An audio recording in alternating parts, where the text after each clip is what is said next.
अगर हम सत्संग सुना तो वो समय तो दिव्य गया, पर मनन नहीं किया तो आप दिव्य नहीं हो पाएंगे। आप दिव्य नहीं हो पाए तो फिर सत्संग का मतलब क्या हुआ?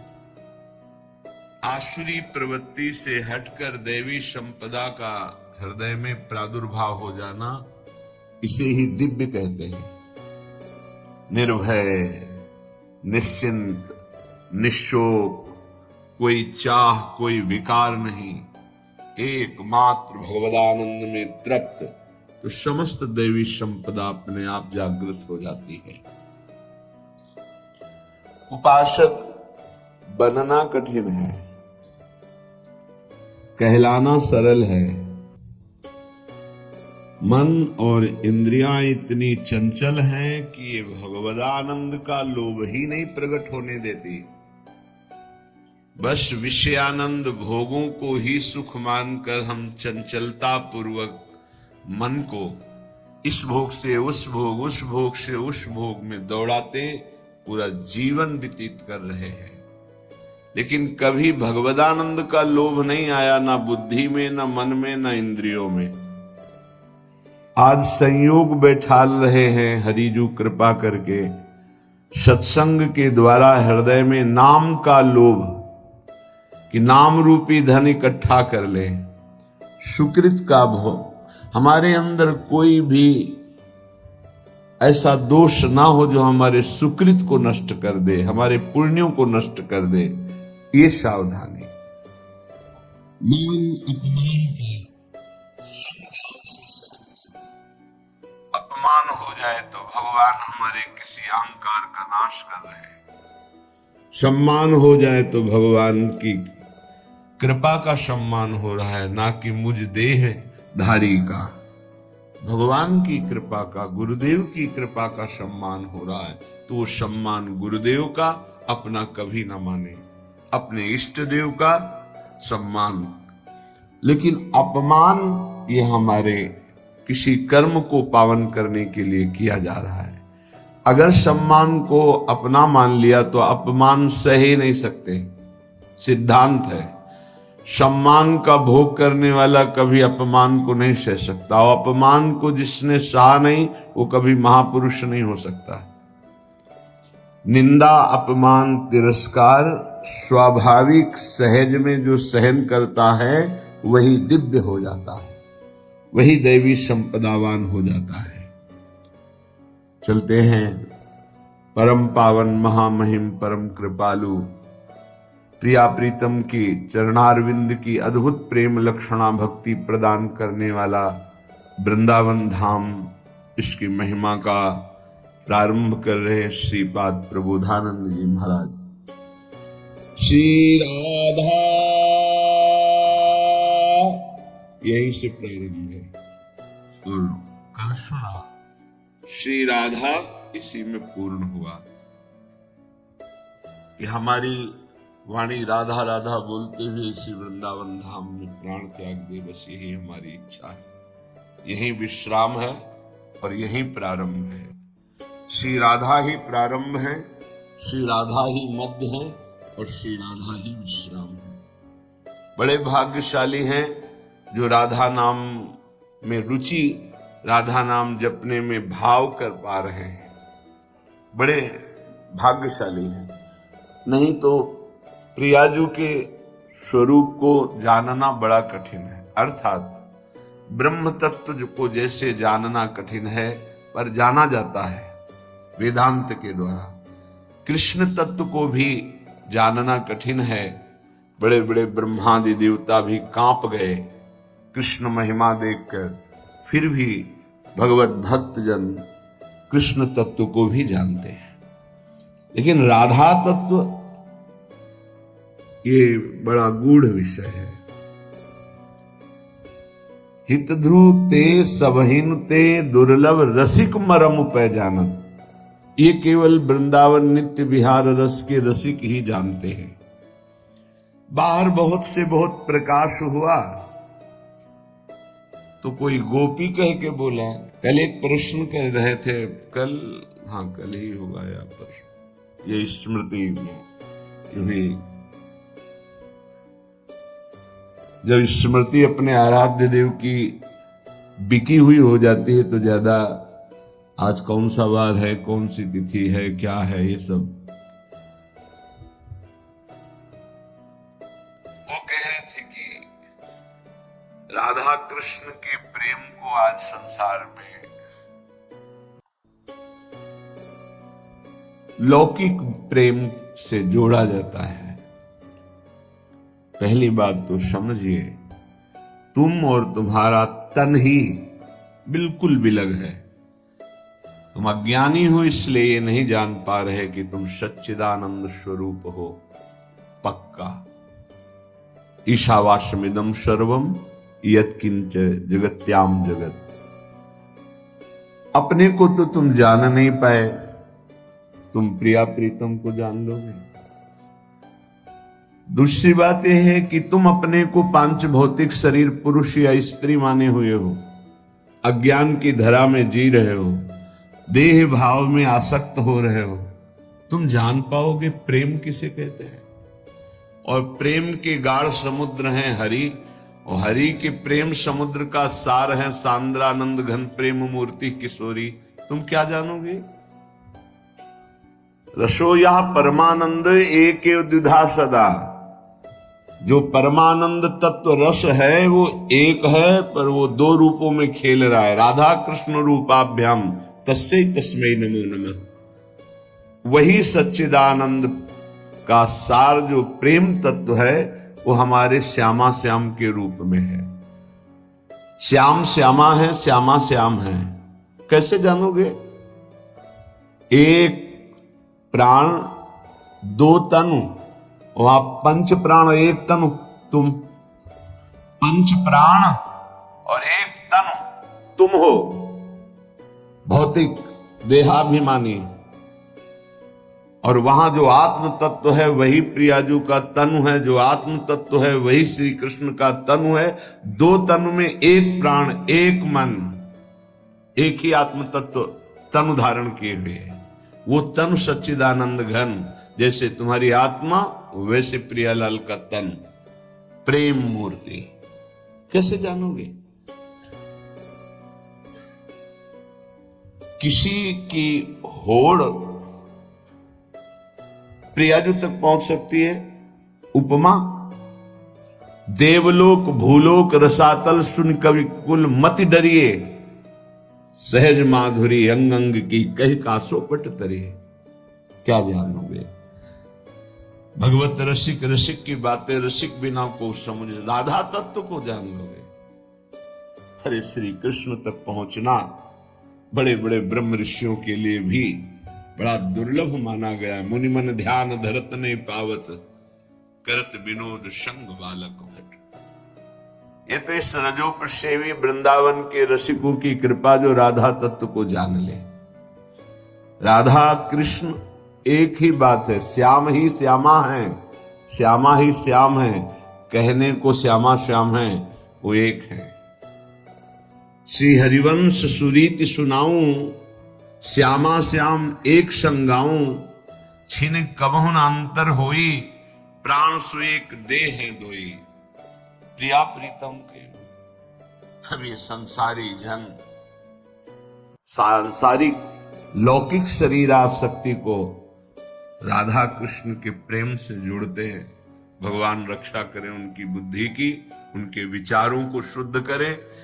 श्री किशोरी जी को अगर जानना है तो वृंदावन की रज में लोटो, रज लगाओ वृंदावन की, और रसिकों की चरण धूलि माथे पे रख के उनका अनुगमन करो, उनकी आज्ञा का।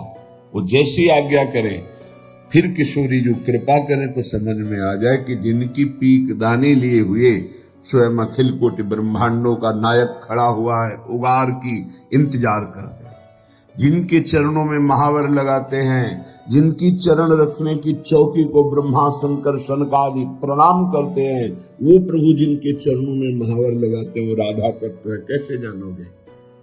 बहिर्मुख देहाभिमानी विषय प्रियता रखने वाला भगवान को नहीं जान सकता है, अपने को नहीं जान सकता है, फिर राधा तत्व को जान लेगा।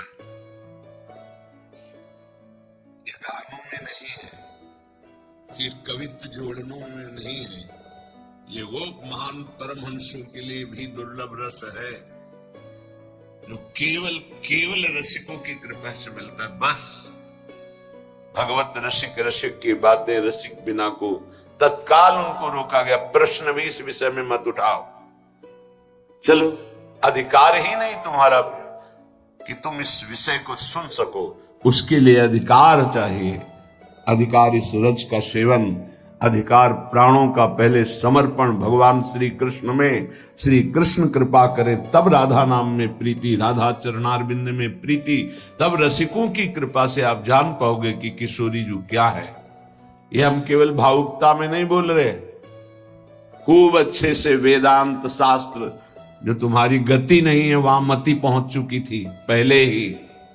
ऐसे ना समझो कि ऐसे ही राधा राधा भाव में आके हम बोल रहे, ऐसे नहीं बोल रहे। खूब अच्छे से समझ के, खूब चल के, फिर कृपा को जब देखा तब आंसू आ गए। ओहो, हमारी साधना तो घास थी घास। बड़े बड़े इनकी 80-80, 88 हजार वर्ष की समाधि लगती है, वो भी हमारी प्रिया जी के तत्व को जानने में असमर्थ है। राधा तत्व के लिए वो भी पूर्ण नहीं है। क्या समझोगे तुम? नार की गति को अपनाने वाले, मानसिक वृत्तियों से नाना प्रकार की व्यभिचार प्रवृत्तियों का चिंतन करने वाले शरीराभिमानी जो भगवत तत्व से विमुख, वो राधा कृष्ण के प्रेम तत्व को जान जाएगा। अरे कृष्ण ही राधा है, राधा ही कृष्ण है। श्याम रंग श्यामा रंग श्यामा के रंग श्याम। पहले नाम जप करो, नाम जप से ही तुम्हें पता चलने लगेगा, जब हृदय पावन होगा कि क्या तुम्हारी स्थिति थी, अब क्या स्थिति है। बड़ा विचित्र। यत् पादाम्बुरुहै रेणुकणिकां मूर्धना निधातुं नहि प्रापुर ब्रह्म शिवादयोप्यधिकृतिं गोपेक भावाश्रया सापि प्रेम सुधा रसाम्बुधि निधि राधापि साधारणी भूताकाल गति क्रमेण बलिना। हे दैव तुभ्यम नमः। हे दैव, हे समय, तुझे नमस्कार है। राधा तत्व को ऐसे जिनकी चरण रज प्राप्त करने के लिए गोपी भाव तक शिव जी ने धारण किया और आज तक सेवा में प्रवेश नहीं, तुम राधा तत्व को यत्पादाम्बुरुहै रेणुकणिकां मूर्धना निधातुं नहि प्रापुर ब्रह्म शिवादयोप्यधिकृतिं गोपेक भावाश्रया सापि प्रेम सुधा रसाम्बुधि निधि राधापि साधारणी। नरकगामी होने की तैयारी करते संसारी लोग सांसारिक राग को राधा कृष्ण के प्रेम होश में। कम से कम आचरणहीन हो तो प्रभु से प्रार्थना करते रहो कि मेरे आचरण शुद्ध हो जाए। ऐसा न सोचो कि प्रभु ऐसा, अरे तुम्हारी आत्मा है वो, वही सब रूपों में तुम क्या जानो। संसार के राग में फंसे हुए जीवों को भगवान बचाएं, उनकी बुद्धि को पावन करें, विचारों को पावन करें। श्री राधा मुरली मनोहर पदाम्भोजं सदा भावयन् श्री चैतन्य महाप्रभो पदरजः स्वात्मानमेवार्पयन् श्रीमद्भागवतोत्तमान् गुणनिधि नत्यादरादानमन् श्री वृंदावन दिव्य वैभव महम स्तोतुम मुदा प्रारभे। श्री वृंदावन धाम की महामहिमा को मैं प्रारंभ कर रहा हूं।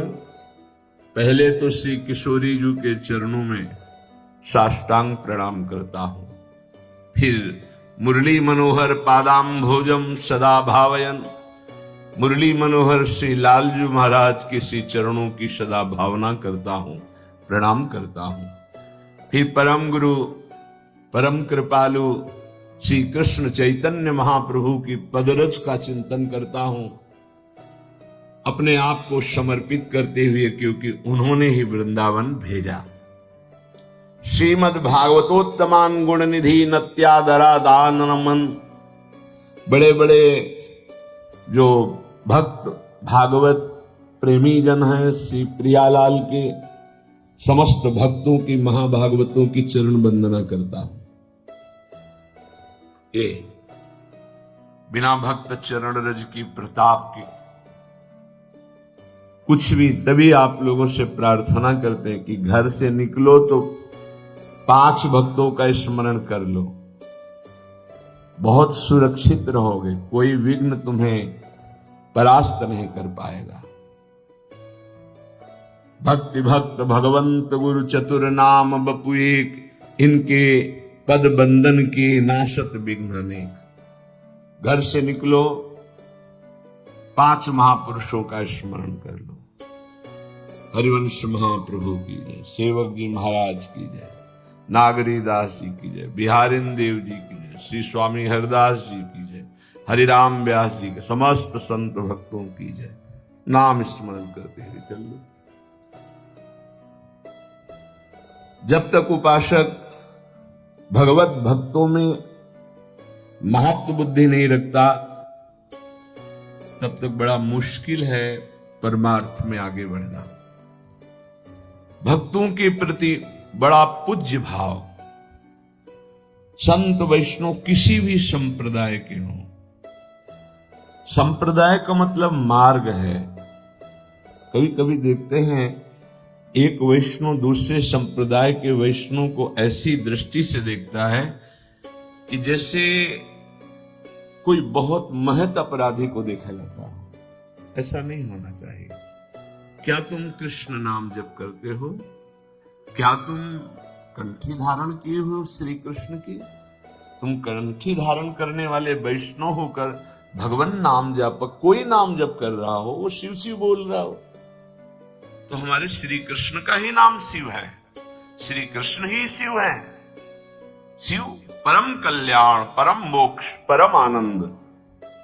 चाहे निर्गुण भाव से देखो, चाहे सगुण भाव से, वो एक तत्व है। द्वितीयो नास्ति, एको ब्रह्म द्वितीयो नास्ति। पर बुद्धि राग द्वेष से युक्त होने के कारण परमार्थ में है, पर राग द्वेष निवारण नहीं कर पाए, तो एक वैष्णव दूसरे वैष्णव को द्वेष बुद्धि से दे, ये कभी नहीं होना चाहिए। इसीलिए कहते हैं कि सांसारिक प्रपंच का राग छूटना ये मानो 50 ग्राम उलझा हुआ सूत है, लेकिन परमार्थिक उलझन ये 1 मन कच्चा सूत उलझा हुआ है। संप्रदाय बने हैं भगवत प्राप्ति के लिए, झगड़ा के लिए नहीं बने। संप्रदाय ना कोई छोटा है ना बड़ा है, सब भगवान से जुड़ने वाले हैं। बोलो, एक परिक्रमा मार्ग से बिहारी जी के दर्शन करते हैं, एक इस्कॉन से आकर मुड़कर ऐसे जाते हैं, एक आगे निकलते हैं जाकर के बीच वृंदावन, और एक आते हैं मथुरा से अटहल्ला चुंगी, एक आते हैं यमुना एक्सप्रेस, क्या कहते हैं, हाँ जो भी कहते हैं उधर से आते हैं। सब जा तो बिहारी जी ही रहे, तो सबकी चरण वंदना है, क्योंकि बिहारी जी जा रहे हैं, हमारी प्यारी जी के महल में आए हैं। इसमें संप्रदायवाद लगा करके राग द्वेष करना ये बहुत ही अल्पज्ञता का स्वरूप है।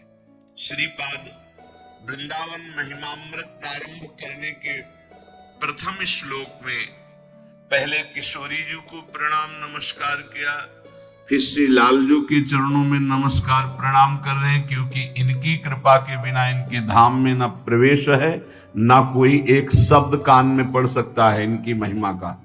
बड़े भाग्यशाली हैं जिनको रोज सत्संग सुनने को मिल रहा है, चाहे वर्तमान में यहां बैठकर या थोड़ा समय व्यतीत होने पर वो यंत्रों के द्वारा सुन रहे हैं, पर बड़े भाग्यशाली हैं। पहले आराध्य देव के वृंदावन के श्यामा श्याम को नमस्कार करने के बाद गुरु को नमस्कार किया। परम शब्द इसलिए लगाया कि उनके गुरु पहले से विराजमान थे, वो एक अद्भुत सन्यासी थे, परम ज्ञानी सन्यासी थे। महाप्रभु चैतन्य, आगे कभी ऐसा अवसर मिला तो चर्चा होगी। महाप्रभु चैतन्य देव की परम कृपा से ब्रह्मबोध संपन्न महात्मा का भाव बदला और वो श्री कृष्ण अनुराग में रंगे हुए वृंदावन आए। यहां रसिकों के संग से प्रिया अनुराग में रंग गए। तो पहले गुरुदेव को नमस्कार किया, फिर श्रीमद् भागवतोत्तमान गुण निधि नत्यादरा दा नमन। मैं नित्य ऐसे आदर पूर्वक महापुरुषों को नमस्कार करता हूं जिनकी चित्त वृत्ति निरंतर प्रिया प्रीतम में लगी है। भागवत महाभागवत, भागवत जो समस्त अपने आचरण भगवान को समर्पित करके नाम जप करते हुए भगवान में चित्त जोड़ रहे हो भागवत, लेकिन जो प्रिया प्रीतम के प्रेम रस में डूबे हुए हो महाभागवत। भगवत धर्मो जीत के निज प्रेमा ठहरंत, राधा वल्लभ लाल की विमल ध्वजा फहरंत, भगवत धर्मो जीत के निज प्रेमा ठहरंत, निज प्रेमा ठहरंत नेम कछु कर शत नाही। ये महाभागवत मेरे शिक्षण। श्री वृंदावन दिव्य वैभवम स्तोत्रम मुदा प्रारभे, सब हम पर कृपा करो। अगर आप ये सुन रहे हैं तो यकीन करो प्रभु की आप पर बहुत कृपा है। इस वाक्य के पीछे एक गहरी आध्यात्मिक भावना छिपी हुई है जो हमें यह विश्वास दिलाती है कि हमारी जिंदगी में ईश्वर की कृपा हमेशा बनी रहती है। जब हम इस कथन को सुनते हैं तो यह हमें हमारे जीवन की विभिन्न परिस्थितियों में ईश्वर की भूमिका को समझने में मदद करता है। आइए इस विषय को विस्तार से समझते हैं और ये जानने की कोशिश करते हैं कि कैसे प्रभु की कृपा हमारे जीवन को प्रभावित करती है। 1. प्रभु की कृपा का अर्थ। प्रभु की कृपा का अर्थ है ईश्वर का अनुग्रह, उनकी दया और उनका प्रेम जो हमें हर परिस्थिति में संभालता है। ये वह शक्ति है जो हमें मुश्किल समय में सहारा देती है और हमें आगे बढ़ने की प्रेरणा देती है। ये विश्वास कि ईश्वर हर समय हमारे साथ हैं हमें जीवन की कठिनाइयों से लड़ने की शक्ति प्रदान करता है। 2. प्रभु की कृपा का महत्व। प्रभु की कृपा के महत्व को समझना आवश्यक है क्योंकि यह हमें जीवन में संतोष और शांति प्रदान करती है। जब हमें यह एहसास होता है कि हमारे साथ हर समय एक दिव्य शक्ति है तो हमारे अंदर आत्मविश्वास और धैर्य उत्पन्न होता है। इससे हमें अपने जीवन में आने वाली चुनौतियों को स्वीकार करने और उन्हें सकारात्मक दृष्टिकोण से देखने की प्रेरणा मिलती है। कृपा के लक्षण। प्रभु की कृपा को अनुभव करने के कुछ लक्षण होते हैं जिन्हें हम अपनी रोजमर्रा की जिंदगी में महसूस कर सकते हैं। सकारात्मकता का अनुभव। जब हम ईश्वर की कृपा के प्रति जागरूक होते हैं तो हम अपने जीवन में हर चीज में एक सकारात्मकता का अनुभव करते हैं। धैर्य और सहनशीलता। कठिन परिस्थितियों में भी हमारा मन शांत और धैर्यवान रहता है। संतोष। हमें जो कुछ भी मिलता है उसमें संतोष का अनुभव होता है और हम ज्यादा की चाह नहीं करते। भयमुक्त। ईश्वर की कृपा का एहसास हमें भयमुक्त बनाता है क्योंकि हमें विश्वास होता है कि ईश्वर हमारे साथ है। एशोबार। कृपा को अनुभव कैसे करें। ईश्वर की कृपा को अनुभव करने के लिए कुछ साधारण लेकिन महत्वपूर्ण उपाय हैं। प्रार्थना और ध्यान। नियमित प्रार्थना और ध्यान हमें ईश्वर के करीब लाते हैं और उनकी कृपा को महसूस करने में मदद करते हैं। धार्मिक ग्रंथों का अध्ययन हमें ईश्वर के उपदेशों को समझने और अपने जीवन में उनका पालन करने में मदद करता है। सेवा और दान। जरूरतमंदों की सेवा और दान करना ईश्वर की कृपा को प्राप्त करने का एक मार्ग है। धैर्य और विश्वास। जीवन में धैर्य और विश्वास बनाए रखना भी ईश्वर की कृपा को आकर्षित करता है। बाय। कृपा का प्रभाव। ईश्वर की कृपा का हमारे जीवन पर गहरा प्रभाव पड़ता है। यह हमें मानसिक और भावनात्मक रूप से मजबूत बनाती है और हमें हर परिस्थिति में खुश और संतुष्ट रहने में मदद करती है। जब हम ईश्वर की कृपा को स्वीकार करते हैं तो हमारा जीवन सरल और सुखद हो जाता है। हमें यह एहसास होता है कि हमारे जीवन में हर चीज एक उद्देश्य के साथ होती है और ईश्वर की योजना के अनुसार हमें हर परिस्थिति का सामना करना चाहिए। एशोमांस। कृपा को पहचानने का महत्व। कई बार हम अपने जीवन में ईश्वर की कृपा को पहचान नहीं पाते। यह हमें एहसास करने में मदद करता है कि हर छोटी बड़ी घटना, चाहे वह सुखद हो या दुखद, ईश्वर की कृपा के तहत होती है। हमें इसे समझना और स्वीकार करना चाहिए कि हमारे जीवन में जो कुछ भी होता है वह हमारी भलाई के लिए होता है। आभार व्यक्त करना। ईश्वर की कृपा को अनुभव करने का सबसे अच्छा तरीका है आभार व्यक्त करना। हमें हर दिन, हर परिस्थिति में ईश्वर के प्रति आभार प्रकट करना चाहिए।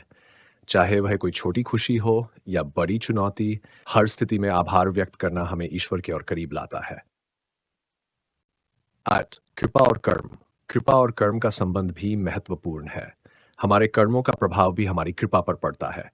अच्छे कर्म हमें ईश्वर की कृपा के और करीब लाते हैं, जबकि बुरे कर्म हमें उससे दूर ले जा सकते हैं। इसलिए हमें अपने कर्मों का हमेशा ध्यान रखना चाहिए और अच्छे कर्म करने का प्रयास करना चाहिए। नींद। निष्कर्ष। इस प्रकार अगर आप ये सुन रहे हैं तो यकीन करो प्रभु की आप पर बहुत कृपा है।